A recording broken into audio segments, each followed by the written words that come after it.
Alhamdulillah wa salatu wa salam ala rasulillah. Il y a une question très importante qui s'impose ces derniers temps. Doit-on suivre un rite et se limiter à un rite ou doit-on suivre l'avis prépondérant? C'est celui qui est conforme au Coran et à la Sunna.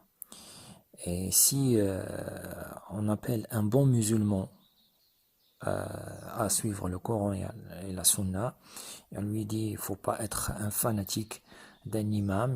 L'imam c'est pas un prophète, c'est pas un ange, c'est pas un maçon. Il peut commettre des fautes, donc il ne faut pas être un fanatique de, par exemple, l'imam Malik ou Shafi'i, mais il faut suivre l'avis prépondérant, c'est celui qui est conforme au Coran et à la Sunna. Un bon musulman ne peut pas dire non. Il ne peut que dire oui, c'est vrai, je dois suivre le Coran et la Sunna et ne pas me limiter à un rite, parce que dans le rite, on peut trouver des erreurs, on peut trouver des choses qui ne sont pas conformes au Coran et à la Sunna. Donc, l'appel est si fort, si attirant, le slogan est si beau, si brillant. Il faut suivre le Coran et la Sunna, ne pas être fanatique d'un rite, mais il y a à savoir des choses. La première des choses à savoir, c'est que l'avis prépondérant n'est pas absolu. Il n'y a pas un avis prépondérant chez tout le monde. L'avis prépondérant, c'est relatif. Ce qui est prépondérant chez Shawkani, par exemple, n'est pas forcément ce qui est prépondérant chez Ibn Hajar al-Asqalani. Ce qui est prépondérant chez Ibn Taymiyyah n'est pas celui qui est prépondérant chez Ibn Hazm, par exemple. Et donc, il n'y a pas un avis prépondérant, mais il y a un avis prépondérant selon, par exemple, Ibn Hazm, ou d'après, par exemple, Ibn Taymiyyah, ou Shawkani, ou San'ani, et ainsi de suite. Donc, dire suivre l'avis prépondérant, il faut préciser chez qui. D'accord? Et donc, si on dit, on précise l'avis prépondérant chez Shawkani, on va revenir au point de départ. Shawkani n'est pas un nabi, n'est pas un masoum, n'est pas un ange, et ainsi de suite. Deuxième chose à savoir, c'est que le rite, c'est quoi? C'est justement l'avis prépondérant chez l'imam. C'est ça ce qui a constitué le rite. Par exemple, on trouve une formule chez l'imam Malik, qui la répète souvent dans son Muwatta. Parmi tout ce que j'ai appris, c'est l'avis que je préfère. C'est-à-dire, son rite, c'est justement ce qu'il a préféré, ce qu'il a choisi. C'est l'avis prépondérant chez lui. Donc, celui qui te dit ne suis pas l'imam Malik, il faut suivre l'avis prépondérant, c'est comme s'il te dit il ne faut pas suivre l'avis prépondérant d'après l'imam Malik, mais il faut suivre l'avis prépondérant d'après Ibn Uthaymin, par exemple. Parce que justement, le rite, c'est quoi? C'est les choix, c'est ce qui a été considéré comme prépondérant par l'imam. Donc, l'imam Shafi'i aussi, il a fait le travail, il a fait des comparaisons. On trouve ça dans son livre Al-Umm. Il fait des choix. C'est-à-dire, il donne à la fin ce qu'il considère comme prépondérant. Et donc, c'est pas forcément la même chose que l'imam Malik. Mais en tout cas, le rite shafi'ite, c'est quoi? Les avis de l'imam Shafi'i, c'est ce qui est considéré comme prépondérant. Donc, il ne faut pas croire que les imams ne connaissaient pas les divergences, ne connaissaient pas les opinions, et ainsi de suite. Troisième chose à savoir, c'est que l'étude des avis et des opinions, et c'est-à-dire faire sortir avec un choix et dire voilà ce qui est conforme au Coran et à la Sunna, ça ne va que créer un nouveau rite, tout simplement. Parce qu'à la fin, on va résumer. Par exemple, il y a un savant qui a fait les études, un savant X, par exemple, il fait les études, il va dire ce qui est prépondérant chez lui, ce qu'il considère comme prépondérant. On va, en fin de compte, résumer ses choix, et ainsi de suite, avec ses fatwas et tout ça, et on va sortir avec un nouveau rite. C'est-à-dire, on finira par dire aussi ce qu'on a dit des premiers rites. On va dire de ce rite la même chose qu'on a dit des rites précédents. C'est-à-dire, ce savant-là, c'est pas un prophète, c'est pas un ange, c'est pas un maçon, il peut se tromper, et ainsi de suite. Il faut pas suivre son rite, il faut suivre l'avis prépondérant. Donc toujours on revient au point de départ. Autre chose à savoir, c'est que euh, ce travail-là, est-ce qu'il mérite d'être fait? Par exemple, le rite shafi'ite ou le rite malikite. Oui, d'accord, ils ne sont pas corrects à 100%, mais ils sont corrects, on va dire, par exemple, à 85%. Est-ce que celui qui va faire le travail, est-ce qu'il va nous donner un ensemble de choix, de fatwa et ainsi de suite, qui sont corrects à 100%? Non, à son tour, il va commettre des erreurs.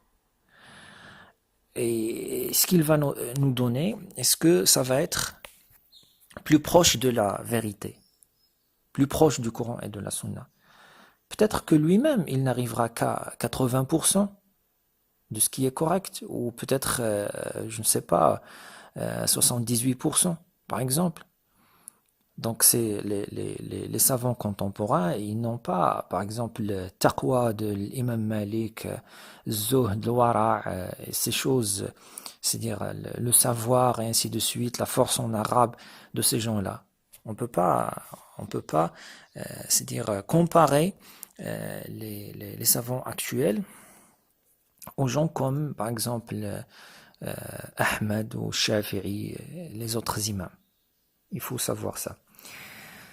Donc aussi, quand on dit qu'il faut suivre la preuve, il faut suivre le hadith, il ne faut pas suivre le rite, euh, quand on donne une opinion avec une preuve, ça ne veut pas dire que l'autre opinion n'a pas de preuve. Parfois on trouve une preuve pour cette opinion et aussi une preuve pour cette opinion. Euh, donc si je me mets à donner des exemples, ça va être long, mais ça peut être comme ça dans plusieurs cas. Il faut pas savoir faut savoir que quand quelqu'un t'amène une opinion avec une preuve, ça ne veut pas dire que l'autre n'a pas de preuve. Ou peut-être même on trouve la même preuve chez les deux, mais la compréhension diffère. Celui-là, il te dit, voilà la preuve, mais ça veut dire ceci et cela. L'autre, il te dit, voilà la preuve, mais ça veut dire ceci et cela. Donc, par exemple, le prophète sallam, il faisait 7 takbira pour Salat l'Eid. C'est la même preuve chez, par exemple, les Hanbalites et les Shafi'ites, mais les Hanbalites te disent, y compris takbirat l'Ihram, les Shafi'ites, ils te disent sans compter takbirat l'Ihram. C'est le même hadith, c'est le même. Mais l'interprétation diffère. Donc ceux-là, ils l'ont compris d'une façon, les autres l'ont compris d'une autre façon. Mais c'est le même hadith. Parfois, on trouve la même preuve chez les deux, mais interprétée de façon différente. Donc, peut-être, je vais finir avec un dernier point, c'est que à travers l'histoire, personne n'est arrivé à unifier les musulmans derrière un seul savant, derrière lui. C'est-à-dire, même si c'est un très très grand savant, euh, jamais personne n'a réussi à unifier tous les musulmans derrière lui. Donc, c'est-à-dire pour connaître le futur, il faut voir le passé. C'est-à-dire si ça n'a jamais pris lieu dans le passé, pourquoi on veut que ça prenne lieu dans le futur? C'est-à-dire il y a eu des savants qui ont fait le travail de comparaison et tout ça, d'études, de dire à la fin, à chaque fois, voilà l'avis prépondérant, voilà ce qui est conforme au Coran et à la Sunna. Ça a été fait, par exemple, explicitement et clairement par l'imam Shafi'i, parce que même l'imam Malik, quand il dit il ne cite pas les avis. Il te dit juste, voilà ce que j'ai choisi. Mais l'imam Shafi'i, il te donne il te dit, tel savant a dit ça, tel autre a dit ça, et il fait le choix. Donc, il montre les études, il donne les avis explicitement et il montre son choix. Mais malgré ça, les musulmans ne se sont pas réunis et unifiés derrière l'imam Shafi'i. Par exemple, Ibn Hazm aussi, il a fait le travail. On trouve aussi Ibn Taymiyyah, on trouve par exemple Shawkani, il a des efforts dans ce sens. On trouve Shawkani, Ibn Hajar al-Asqalani. Ces gens, ils ont fait le travail, ils ont fait les études, la comparaison, le choix et ainsi de suite, mais personne n'a réussi à unifier les musulmans derrière lui. Et à chaque fois, c'est-à-dire au même temps avec lui, c'est-à-dire les savants contemporains de cet individu, de ce savant, ne sont pas tous d'accord avec lui.